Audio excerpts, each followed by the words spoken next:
No problem, sir. Yeah, thank you.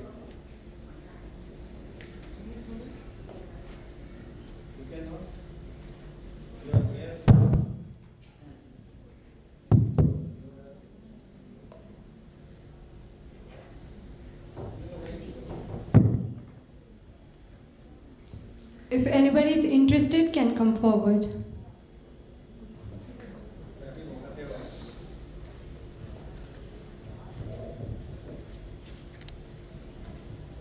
Good evening, ma'am. Your speech was inspiring. And Thank you, sir. can you tell me the success story of yours, your success mantra? It's a lot of hard work, dedication, and sincerity to my work. And is there any special message to all the women? Because here full of students. So for Yes, them we should to... be very passionate about what we do, and we should always aim high. Thank you, ma'am. In a nutshell, you have given the answers. Thank you so much. Hello, madam. This is Dr. Akilandeshwari. Yes, ma'am. How would you like to represent yourself in this world where we coexist, both men and women coexist?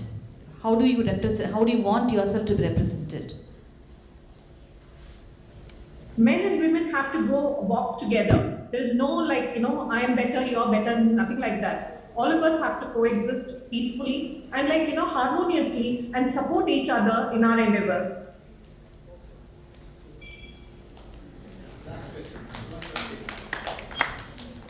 Ma'am, may I know what are the sacrifices you have made to attain your goal?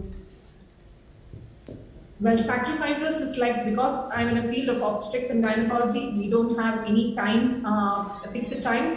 We have a lot of sleepless nights coming our way, a lot of times patients deliver in the middle of the night, so we have to be there, so we cannot go on a holiday as such because some patients might suddenly turn up with labor pains. So we should always be there for our patient. And a personal holidays, all those things are not so much there for us. Do you regret for that, There's ma'am? no regret, but there's absolutely no regret because I love what I do, and this is probably my ancestor says this is my bodhi tree and I'm a Buddha in this. So I get a lot of peace and happiness doing the work I do. So absolutely no regrets.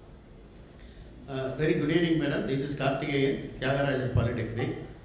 Yes, sir. When I go home, I will cross your hospitals and I want to see you always. But this is the occasion I had it to see you through virtually. Thank you very much for coming and giving the good lecture.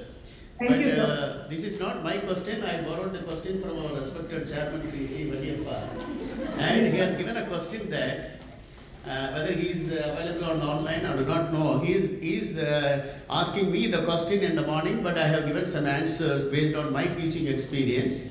And during the lunchtime also, I reviewed some of the research journals. Anyway, the question I am posing to you also, and the co-education, the students are giving the best performance rather than the single-sex education. Why? What is the reason, any scientific reason behind that? Can you explain me, madam? I don't think there is any scientific explanation, sir, but I guess you mean to say students who have come from co-education schools, once they get into college, they do better, is it? Yeah, yes, madam.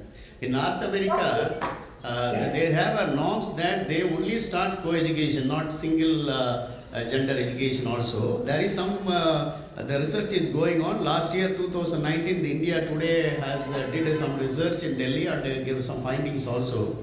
Anyway, the co-education is better. Today we have a co-education in all our group institutions. Our students are doing very great job and going for high marks. And some of our students from Sona College of Technology turning into UPSC officers also. And thank you very much. Thank you very much for madam for rendering and giving the best time of you for us. Thank you. Thank you, sir. It was my honor. Thank you, Dr. Sasikumar also. Since I had a very great discussion with Dr. Sasi also. And he is also very well associated with the Vice Chairman, Mr. Tyag also. Thank you very much, madam.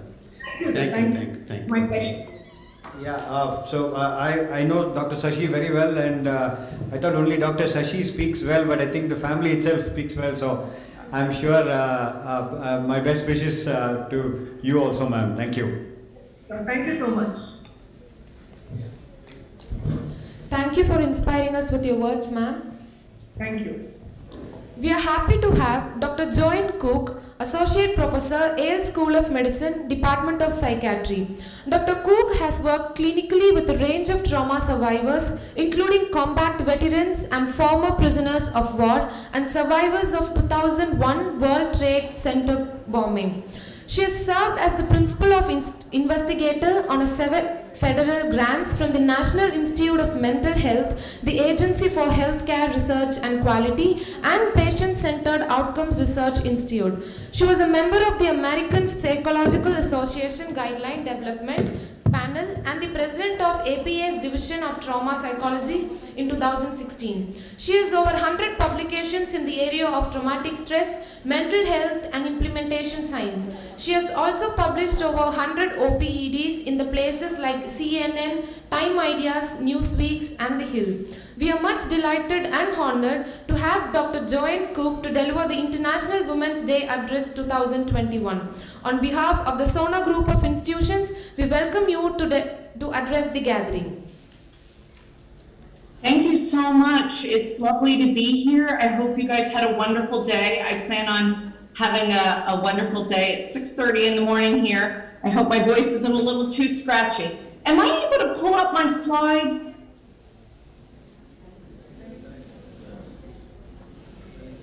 Can I pull up my slides for the group? Okay. Share screen.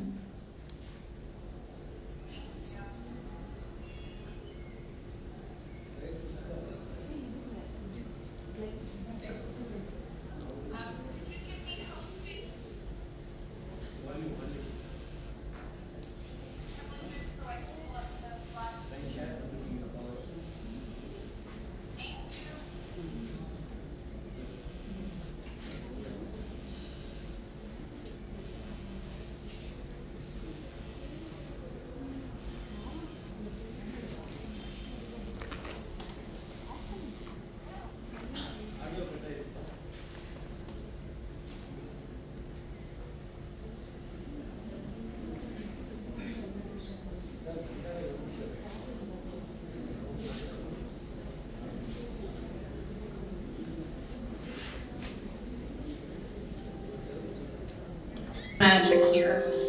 What I'd like to do is take the opportunity to talk today about how women can bounce back or bend without breaking in the experience of stress and trauma and the challenges we face at the work site. I understand that what I'm about to say has a very Western focus, and I apologize. I've been to India. My husband is a #1 fan of India. I am less aware, I'm less of a global citizen than he is, so I apologize for that in advance. So the purpose of my presentation here today is just to briefly review about the stresses and traumas that women experience, not that men don't, but that women do, and that we experience more of these types of stressors. Some of these are extremely difficult to talk about. I apologize for bringing them up, but if we do not talk about them, it is really hard to move forward. I'm just going to note briefly the physical, emotional, and psychological social consequences of these experiences. Describe a bit, as if that wasn't bad enough. I'm going to describe a bit about some of the challenges that women face, unique challenges that we face in the workplace. All of that difficult stuff said, I really want to empower us and talk about how we can heal with the help of others, with the help of spirituality, with the help of ourselves, and not only heal, but bounce back from these experiences, and also how we can tap into our own power and promote resilience. I hope this is inspiring. It's going to be a fast shot. Hopefully someday I can come back and talk to you longer than a half an hour. Okay. So right off the bat, we're going to talk very difficult things. Sadly, these things happen in the US and all over the world. These are called adverse childhood events. We also call them big T traumas. They're things that happen with great prevalence that so many of us don't talk about. They are abuse such as physical, sexual, and verbal abuse. There are neglect, like physical and emotional. Now these things, I think what happens to a lot of trauma survivors is that we internalize them and think that they happen to us because of something about us, which is not true. And sometimes they don't only happen because people intend to cause us harm, but it's because people have a lot of other things happening in their lives. For example, neglect. Sometimes parents are separated. Sometimes parents have extreme financial difficulties and must work multiple jobs and therefore aren't around to protect their children on a regular basis. So these things are very complicated, but they do occur. There's also something called what we call household dysfunction. That's substance abuse in the house, mental illness, depression, anxiety, schizophrenia, other psychotic disorders. There's interpersonal violence where the mother is being harmed. There's someone that could be incarcerated or imprisoned, and there's parental separation or divorce. These things, again, sadly, happen with great frequency, and they have a tremendous impact on people's physical and emotional health. Now, this is data from the US, but the data from worldwide is not much different. I have not seen good epidemiologic data, which is the best kind of data that we have when we're looking at the prevalence of not only traumatic events, but the prevalence of mental health disorders or physical health disorders related. I have not seen that in India. I'm not sure why. We could talk about that. So in general, these big T traumas, at least 61% of men and 50% of women experience them. But we also experience what we think of as small T traumas, everyday chronic sort of stressors. And these include things like poverty, limited access to financial resources, under or unemployment, unstable housing, sexual harassment, and gender discrimination. In addition, they also talk about that traumas can happen to women across the lifespan. So not only do we have adverse childhood experiences, but we can have traumas across our lifespan, and on top of that, we have often these chronic environmental strains. Now, all other things equal, and things aren't always equal, the greater number of these experiences that we have, the greater impact of them on our physical and our emotional health. So, in general, all other things equal, if someone experiences at least 2 or more of these adverse childhood experiences, they have a greater likelihood or probability of experiencing mood disorders like depression, anxiety disorders like generalized anxiety or a phobia. They also experience trauma-related disorders, which is my specialty, which is post-traumatic stress disorder. In this country, women who have those experiences, tend to also abuse substances, both alcohol and drugs. I believe that's different in your country, and that's something we can talk about it. And then impulse control disorders, such as excessive risk-taking, gambling, sexual compulsivity. So trauma can do a number on people's psyches. It can also do a number on people's physical health. So adverse childhood experiences can impact the probability of you having heart disease, having cancer. And sometimes with the people that I've worked clinically, they'll say, you know, people think it's just all in my head, that I think I'm sick, but I'm not really sick. And I have to tell you that there's so much research, even a whole book dedicated to quantitative studies showing the impact of trauma on physical health. So it's not just that it's in people's head, but if you go to people's medical charts and you look at their medical charts and you're blinded to who has trauma and who doesn't. The people who have trauma have greater heart disease, cardiovascular problems, chronic pain, irritable bowel. Trauma is bad for our physical health. Now, there are gender differences in who gets subsequent PTSD, my specialty. And the truth is that even though men experience trauma, and they do, the impact of it is less, particularly on the PTSD symptoms. We see to have much higher rates of PTSD, post-traumatic stress disorder, in women populations, so 2 to 3 more times. Now that said, you're going to say, wow, only 11% with these big T traumas and all these environmental stressors, how come more women don't have it? And the truth is, for whatever reason, some of us don't wind up getting mental health disorders. And that's a beautiful thing. And we can learn from that and train ourselves. So I'm going to try to explain this graph. Most people, after they experience a traumatic event, will have some symptoms. Some people will have a relatively few symptoms and then continue to have few symptoms or no symptoms. We call those people resilient. And if you're not in that category, we can help you get there. And you can help yourself get there. Some people experience a lot of symptoms, but then they recover over the course of time, whether it's from social support, whether it's because of something they said or did, or good family support, they recover. Other people have some experiences of symptoms, and then they seem to be fine, and over time they have what we call a delayed reaction. So maybe there's a trigger in the environment, or an anniversary date, a reminder of the trauma happens, and then they have a flood of nightmares and feelings of sadness and hyperarousal and irritability. And other people, unfortunately, and this has nothing to do with you as a person, okay? And I think that's what so many people sadly believe, that they bring these symptoms on themselves, or that there's something wrong with them that they have these symptoms. And we must get rid of that thinking. That is a myth in the field, and a myth in our society. Some people experience a traumatic event, and then they have a lot of symptoms, and those symptoms follow them.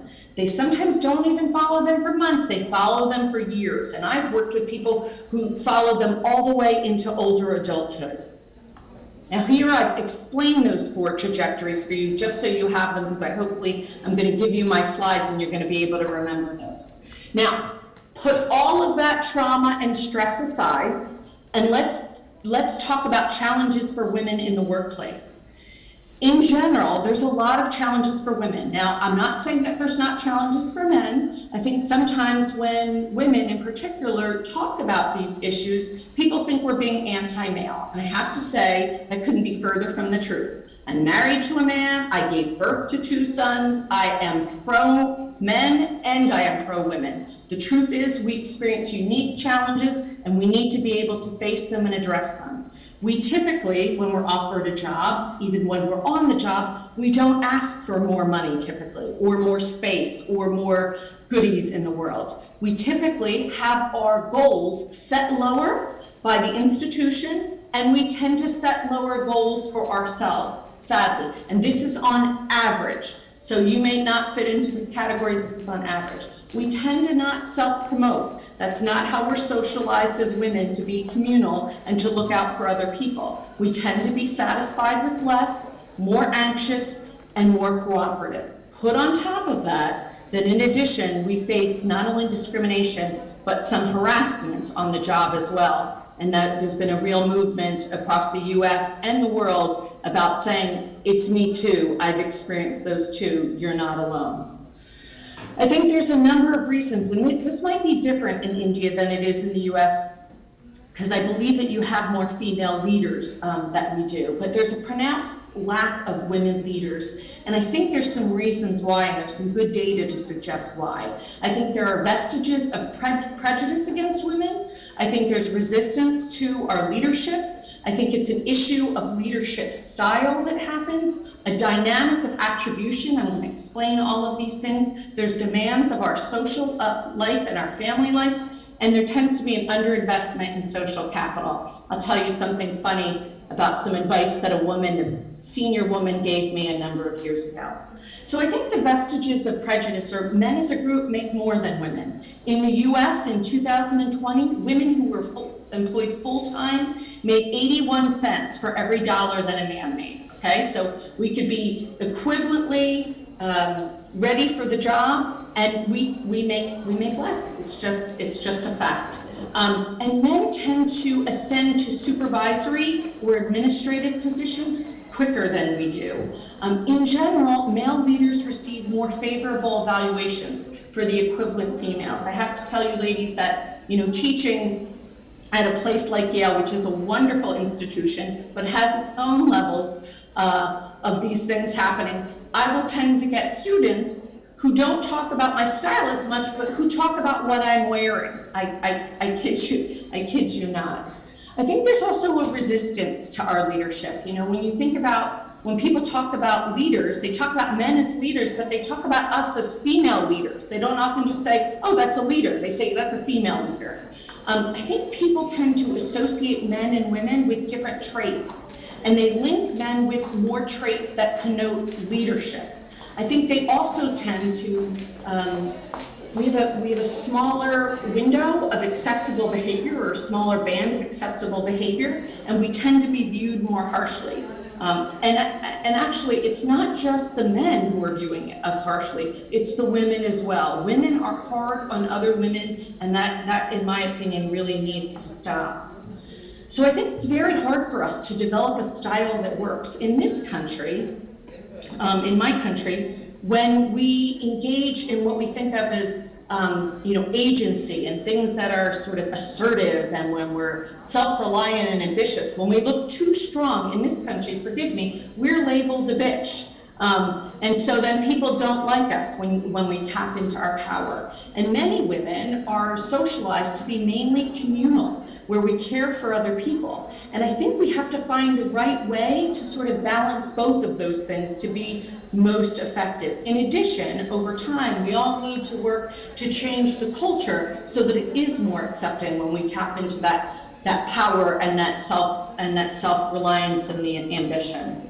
No matter what presentation style we have to juggle multiple things, more so than men, on average and typically. Home life, work life, no matter what style we choose, it's very hard for us to be both respected and liked by men and women. So I am telling you in some ways, at least in the US, that the deck is stacked against us in some ways, but that does not mean that we shouldn't be hopeful and find ways around that. As I tell myself, and as I tell my children, and as I tell my patients, fall down 7 times, get up 8. That's a wonderful Chinese proverb that I live by. I think there's also dynamics of attribution, and when things go well, men tend to take credit, whereas women tend to see themselves as lucky. And when something goes wrong, men tend to say it in terms of external factors. Oh, it was, that test was terrible. It wasn't anything about their ability, it was the test or the teacher. Whereas women, we tend to internalize it and tend to take it more personally, which is why we are more susceptible to things like depression and PTSD, which are internalization of disorders. And then I think there are some ways that women get in their own way, and that we really need to find our way around. I think we don't recognize, we're not taught, we're not socialized to recognize negotiation opportunities. I think we don't want to be seen as confrontational, so even asserting ourselves a little bit, we are fearful of that, some of us. I certainly am when I talk to my chairman. I think we tend to only recognize or see or focus on our weaknesses, and we bargain ourselves down.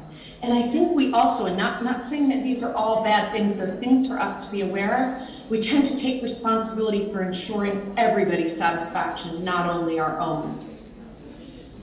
So when Hillary Clinton ran for president of the US in 2016, many of us were very disappointed, not just because she's a woman, but because we thought she would have made a much better leader. But I remember in her concession speech, she said, we've broken the glass ceiling, and there's all these cracks in the glass ceiling. And a lot of times when we think about women moving ahead, we talk about this glass ceiling. Well, I think there's a more apt metaphor that we can use, because the truth is, it's not just a glass ceiling for us, but it's the sum of many obstacles. There are glass ceilings, there are glass walls, and there are glass floors, and we don't even realize that. So I think a more apt metaphor is that it's a labyrinth or a maze that we must negotiate over time and continue to negotiate that with the help of other women and the help of supportive men. It is possible. So I'd like to sort of talk a little bit now about not only healing from stress and trauma, but workplace challenges. And I'd like to do a number of things. You and I could sit and talk about these for days, not simply a half an hour. So I'm going to try to hit these hard in the few minutes that we have left. I think one of the biggest things that I've seen in the past 20 years of doing research on traumatic stress, as well as working with a range of trauma survivors, is that validation, is to have someone believe you and someone to feel your pain, acknowledge what you've been through. That is key. If you do not have someone in your environment, you can do that for yourself. I will tell you how to do that. In addition, one of the biggest predictors of who gets PTSD and depression after a traumatic event is social support and connection, and having someone to show you that care. I think sometimes in an attempt to help ourselves, women and men who've experienced trauma tend to minimize it or deny it or push it down and bury it. What happens is it becomes like a very stinky garbage can whose lid we never want to take off, and we think we're helping ourselves, but it will have a reverberating effect. And what data has shown is that the more you push it down, the more it will come back to you in nightmares, in difficulties relating to other people. So it's about experiencing and sharing those experiences with trusted family members or friends. If you can, participating in self-help or empowerment groups so you know you're not alone, and talking to healthcare providers or using trauma treatment apps, which is something that we're working on actively now. If you do not have anyone in your environment, sadly, to give you that validation, you can give it to yourself. There are ways of using mindfulness to be aware of your thoughts and feelings, acknowledge those emotions, soothe yourself like you would try to soothe other people. Radically accept those thoughts. Again, not sort of pushing those down, but putting your arm around those thoughts when they come and those emotions. Being your own best friend and taking care of yourself. Supporting those, feeling your feelings, allowing yourself to express them internally and not pushing them down. So we have a saying in the US, it's a little crass, I apologize, we're a much more crass society than yours, no shoulds. And that means no shoulding all over yourself, not to say to yourself, I shouldn't feel like this. All feelings are legitimate and real. Now, how do we tap into those resilience? How do we get into that category and that trajectory? Resilience is complicated and complex, and it's from multi-dimensional. It's both a process and an outcome.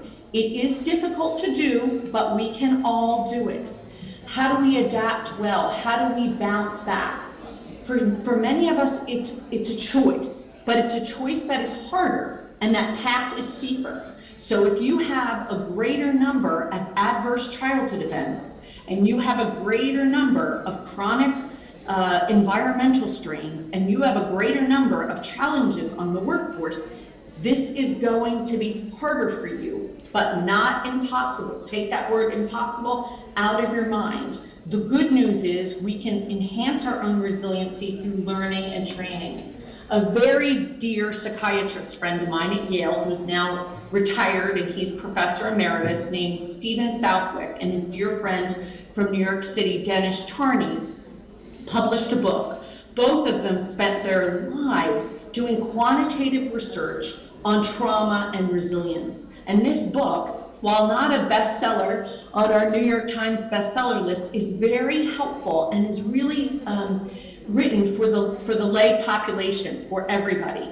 And it's scientific ways of bouncing back. I'm only going to go over a few of them, but I'll just briefly note them now. They're things like fostering optimism, facing fear, solidifying one's moral compass, practicing religion and spirituality, attracting and giving social support, imitating resilient role models, asking people how they did it, and observing them and watching them.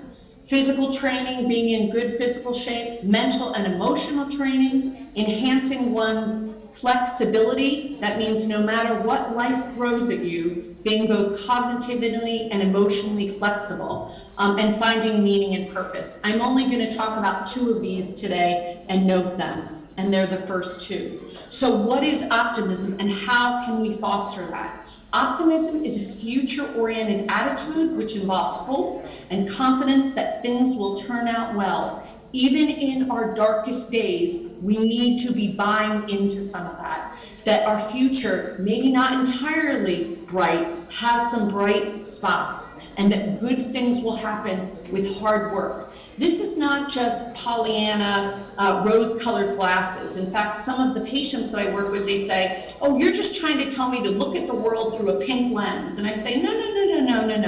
Trauma tends to darken our glasses. It makes them dark. What I'm asking you to do is wipe your glasses clean and see more realistically, and choose to look at the glass of water as half full rather than half empty. Because if we do, we will feel better. Let me explain this in greater detail and try to apply it to your life. A lot of what that says in the book on mastering resilience is based on what we think of as cognitive behavioral model. And this means that the thoughts that we have impact our feelings and our physiological body and our behaviors. Let me give you an example. Let's say you do poorly on a test, and your thought is, wow, I stink, I'm a loser, this is awful, I'm lazy, crazy, weak, or bad. If you say those things to yourself, what are your feelings going to be? Your feelings are going to be awful. You're going to feel terrible about yourself, you're going to be depressed, you're going to be anxious, you're going to experience shame, maybe some guilt. And what are you going to be feeling physiologically?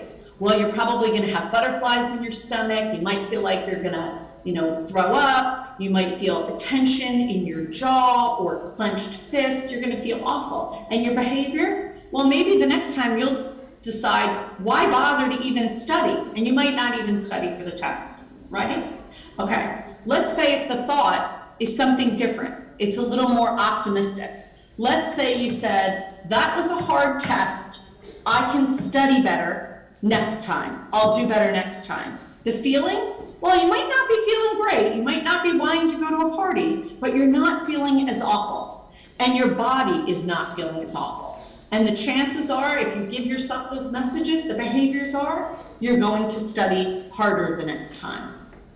Okay, I hope that makes sense. It works the same for trauma. So if my expertise, a lot of my expertise is in sexual violence. If you are sexually violated and you say to yourself, this is all my fault, I'm a terrible person, I asked for this, I allowed this to happen, you are going to feel horrible. And you are going to wear that in your heart and in your body. And you are going to feel tremendous shame. And your behavior is, you might not go out of the house, you might not apply yourself like you normally would, you might be shut down. If you get assaulted and you tell yourself, this is awful experience, but I am not alone. 1 in 3 women, at least 1 in 3 women have this experience. That lessens the intensity of the depression and the anxiety, and also the internal angst. And your behavior will be not to shut down, but to join other women. I can explain that to you more over time if that doesn't make sense. So how do we foster optimism? We recognize when we're engaging in unhelpful thoughts and we pause. Don't judge yourself. Have compassion for yourself like women have compassion for other people. Don't judge yourself. Sometimes you can dispute those thoughts and challenge them. Or sometimes, I'm almost done. Sometimes you could allow yourself to have those thoughts sit next to you and not take away your power. It's about building a more conscious choice of a style. When something bad happens, how do you foster optimism? You remember that difficulties won't last forever.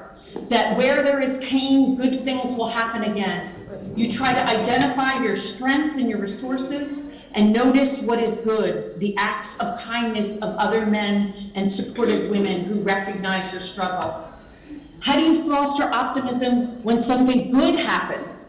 You give yourself credit for whatever part you played in it, and you express gratitude for the parts that you didn't play. And you try to help foster that feeling and expand it in yourself over time. One big thing again is sometimes when people have experienced trauma, they try to push it away. They don't want to face their fears. And the truth is, we need to face our fears in life. That doesn't mean you need to go into dangerous situations. That means if you're afraid to do something like give a speech, you need to face your fear and walk yourself through it. So fear does not signify weakness. We all experience fear. It's about courage. Feeling courage to tackle those things, to master your fear. Try to figure out what it is you fear. Do you afraid you're going to look like you don't know anything, or you're stupid, or you're afraid you're going to fail? What is it under that? Learn to practice skills to face that fear. Develop a plan and a backup plan. Confront the fear in the company of a trusted family member or friend. And sometimes you need to take a calculated leap of faith. One of my favorite quotes, and I don't know that much about William Shakespeare, who's written all these wonderful pieces of literature for us. I don't know that much about him, but what I do know is this quote that I have lived by and that I tell the patients that I work with, which is, beware of the stories you tell yourself, for surely you will be lived by them. So if when you take a test, or when you don't do well in some assignment, or you don't get that good grade, if you tell yourself you're a loser, and that is your explanatory style for life, be careful, because that's going to become a self-fulfilling prophecy. We need to take our power back by telling ourselves a different story. Here are a number of optimistic things women can say. Hopefully you're going to have my slides and we won't go over them, but you can say, yes, I can. I've done hard things before. I can conquer this again. I am strong. I can reach out if I need help. And as I like to say, again, the Chinese proverb, fall down 7 times, get up 8. So on this day, happy International Women's Day, but not just this day, but every day. Be strong, be independent, be passionate, and be bold. I wish you not only a wonderful Women's Day, but a wonderful every day. Yeah, thanks a lot for that, Joanne. Choco here. Yes. How are you? I'm good, how are you? Yeah, thank you. So, just wanted to, I'll speak in the next minute or so, but I thought since you've given us a lot of all your various experience together, so just want to ask if any of our viewers had any questions from the audience. Audience, if you have any questions.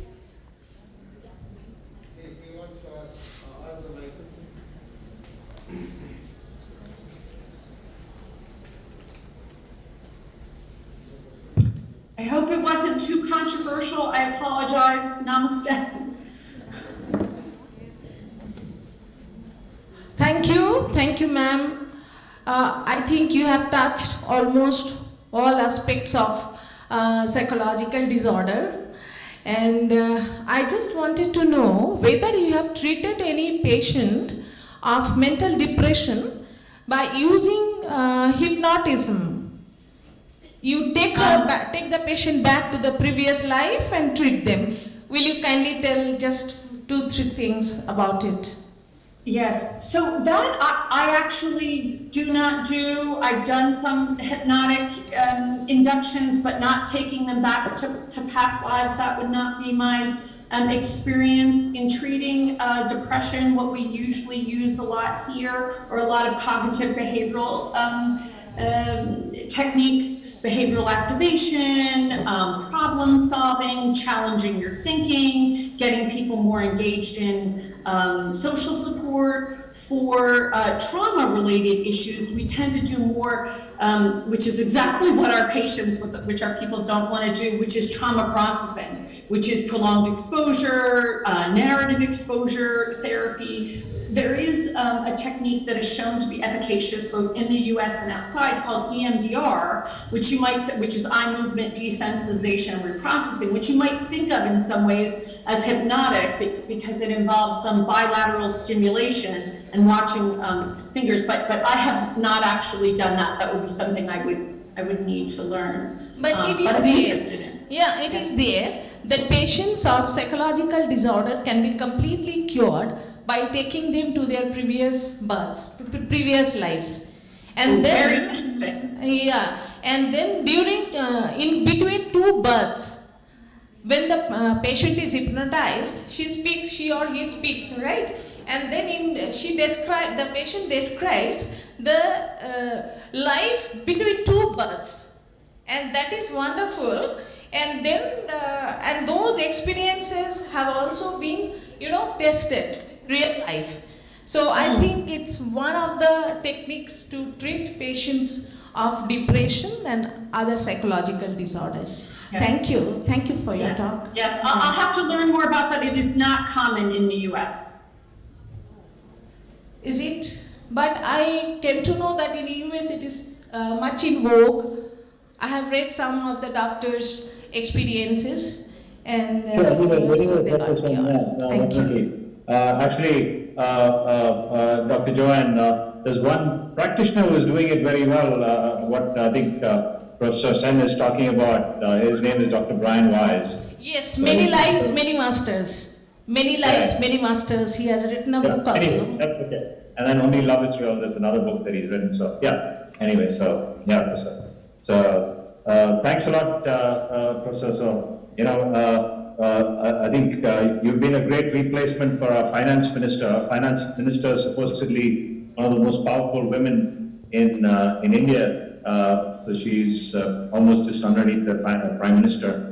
So she had expressed interest to come and address our audience here. So, and it's great that we got